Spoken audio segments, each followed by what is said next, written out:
C'est le premier département au monde de machine learning, d'apprentissage robotique. Pas le dernier, on l'espère.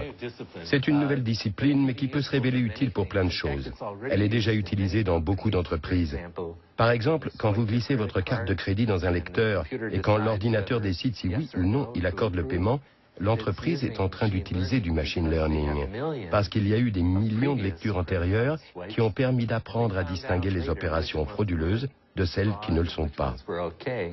Ils les utilisent comme données de base pour juger la demande et vous répondre favorablement ou pas. C'est aussi utilisé pour la reconnaissance vocale et dans toutes sortes d'autres domaines.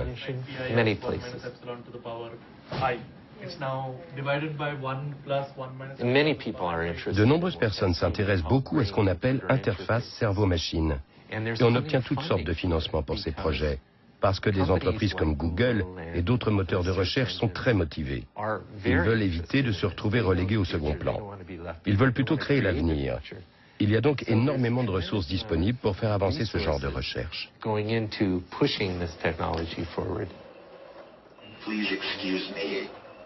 Use the joystick, and all the ones behind are these are controls. They control the velocity.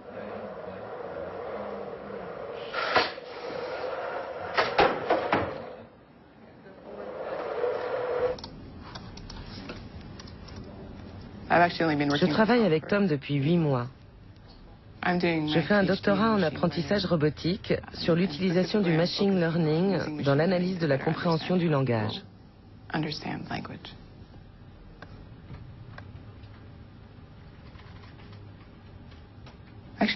fait, je travaille pour Google.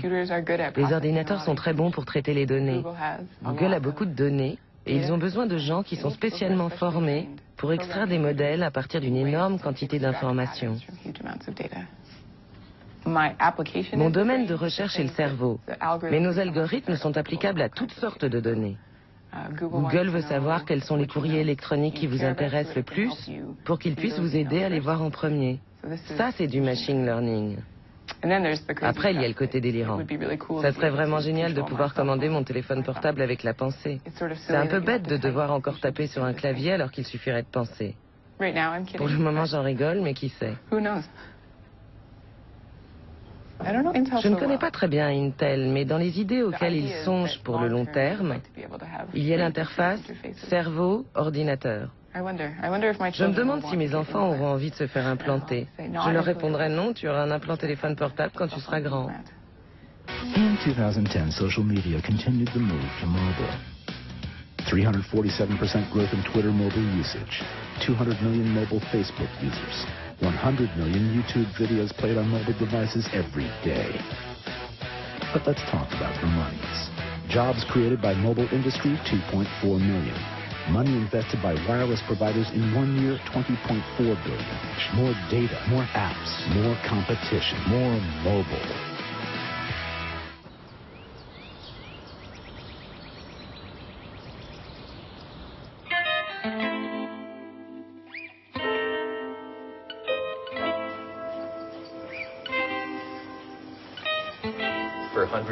Depuis des centaines d'années, des philosophes, des psychologues, toutes sortes de gens ont été intéressés par la question de la représentation des idées dans le cerveau. Nous sommes en 2008 et nous en sommes au point où l'on peut enfin s'attaquer à cette question et l'étudier d'une façon qui aurait été impossible il y a 15 ans. How you doing, Justin? Are you ready to get started? For the task you'll be doing today, you will see a word and a picture on the screen. Think about the object. Here we go.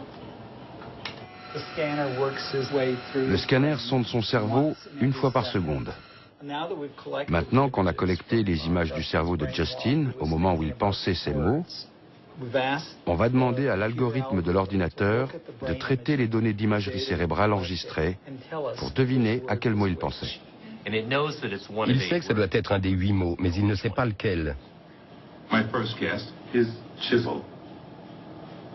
My first guess is hammer. All right, it's doing pretty well so far. My first guess is B. All right. So 7 out of 8. Yeah, it's really, truly a first.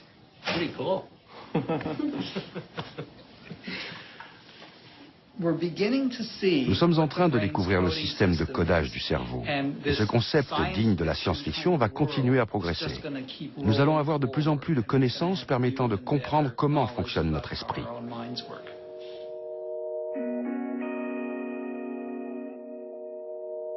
Les premières machines IRM sont apparues dans les années 80.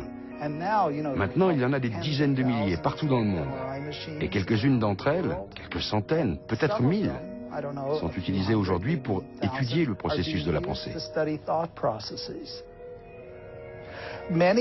Beaucoup de secteurs et d'institutions de notre société vont certainement, peut-être très bientôt, pouvoir bénéficier de ces nouvelles connaissances que nous développons au sujet du fonctionnement cérébral.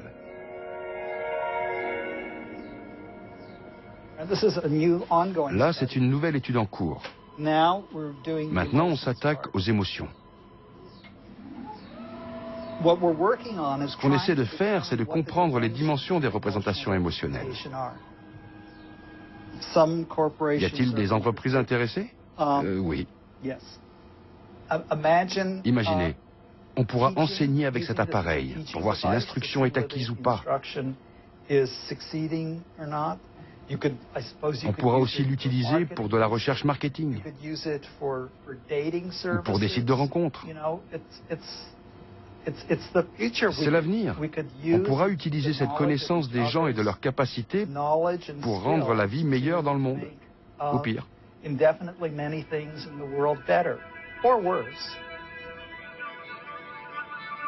Notre cerveau, on voit bien comment aujourd'hui, il est approché comme un ordinateur. On a un magnifique ordinateur, c'est pas la peine de le chercher à l'extérieur, il est déjà dedans. Et donc cette espèce de rapprochement entre l'ordinateur de la technologie et l'ordinateur naturel que nous aurions en nous-mêmes, ça produit aussi une espèce de réification, c'est-à-dire de chosification de l'individu. On le voit bien, par exemple, aujourd'hui, la manière dont les gens se présentent sur des sites de rencontres est tout à fait identique à la manière dont ils se présentent pour un entretien d'embauche. Donc il y a une recomposition de notre manière de concevoir la vie et le vivant.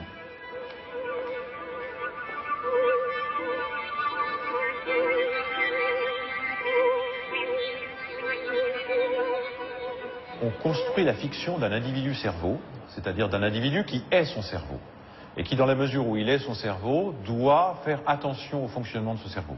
Donc doit faire tout ce qu'il peut pour éviter les dérèglements de ce fonctionnement. Ne doit pas hésiter justement à recourir à des artifices pour améliorer le fonctionnement du cerveau. Parce que bien évidemment, ce qui est en jeu, c'est les avantages compétitifs. Ce qui veut dire que les rapports entre les individus sont remodelés de manière à faire prévaloir la norme de la concurrence entre les individus conçus chacun comme étant une entreprise de soi.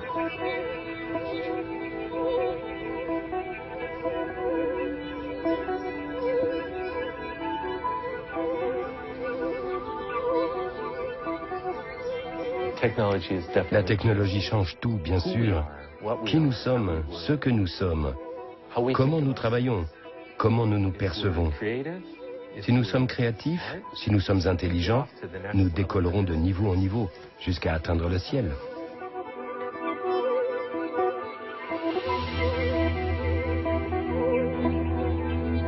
Il y a une pensée classique qui est celle de la perfectibilité, qui date du XVIIIe, qui est l'idée selon laquelle l'homme justement peut s'améliorer ou se perfectionner, notamment par l'éducation. Et cette idée-là, aujourd'hui, se trouve reléguée au second plan. Elle est même parfois purement et simplement abandonnée et critiquée explicitement. Et ce qui tend à l'emporter, c'est une autre idée. C'est la perspective d'une amélioration indéfinie qui permettrait, par des techniques, de changer y compris l'humaine condition ou la nature humaine. C'est pour promouvoir l'idée d'un homme plus que parfait, augmenté par la technique, que le transhumanisme est né en Europe du Nord et aux États-Unis il y a une trentaine d'années. Les adeptes de ce nouveau mouvement philosophique et scientifique entendent utiliser tous les moyens de la technologie pour améliorer l'espèce humaine et augmenter ses capacités de perception, de cognition, de réflexion, de performance. Selon eux, nous sommes tous déjà augmentés par les téléphones portables ou les ordinateurs. Ces prothèses numériques sont devenus des organes externes, ni plus ni moins, et font désormais partie de notre identité. Les transhumanistes espèrent aller encore plus loin dans cette fusion progressive de l'homme et de la machine pour faire naître une nouvelle espèce plus performante à l'horizon de ce siècle, le post-humain.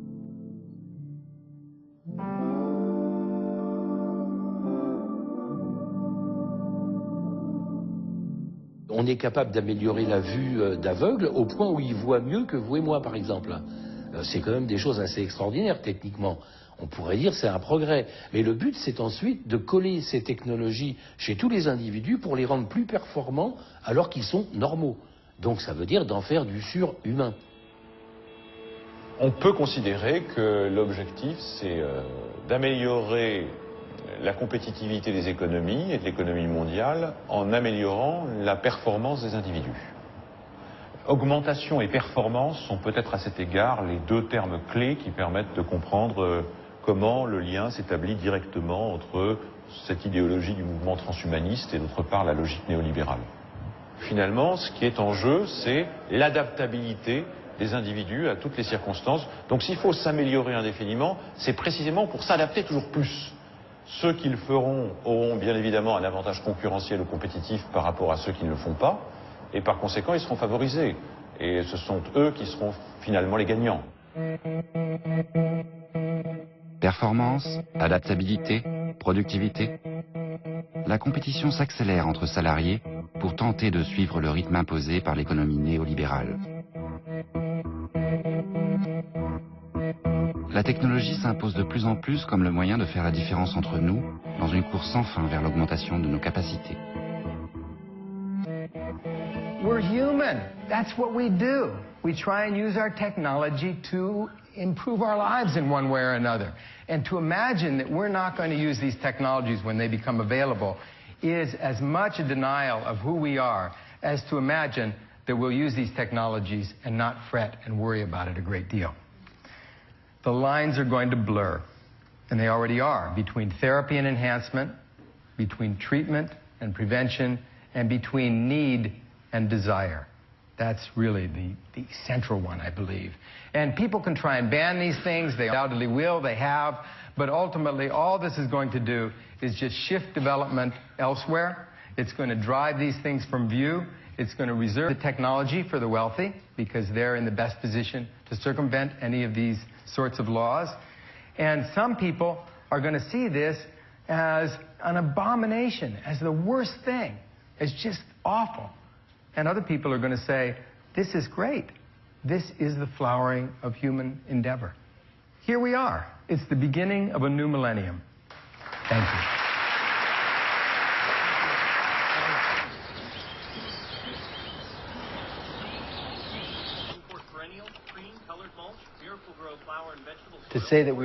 Dire que nous allons évoluer au-delà de l'humain est quelque chose d'assez évident. Je pense que nous entrons dans une période de transition. Je dirais que c'est une naissance. Quelque chose est en train de naître, difficile à dire ce que c'est exactement. On tâtonne pour lui trouver un nom. Et puis une naissance, c'est un moment un peu chaotique. Il s'agit de nos vies, de notre avenir, de celui de nos enfants. Nos vœux seront-ils exaucés ou non? Allons-nous continuer à survivre ou pas? C'est pour cela qu'on débat avec autant de passion. Qu'on améliore la locomotion de quelqu'un, qu'on lui change le cœur. Il n'y a aucun problème, je suis favorable à la science. Je suis un enfant des Lumières, je suis très attaché à la science. La science est émancipatrice, c'est le scientisme qui est asservissant. Le rendre meilleur, ça n'a rien à voir. Voilà. C'est là où il y a un problème majeur. La rupture, elle est là.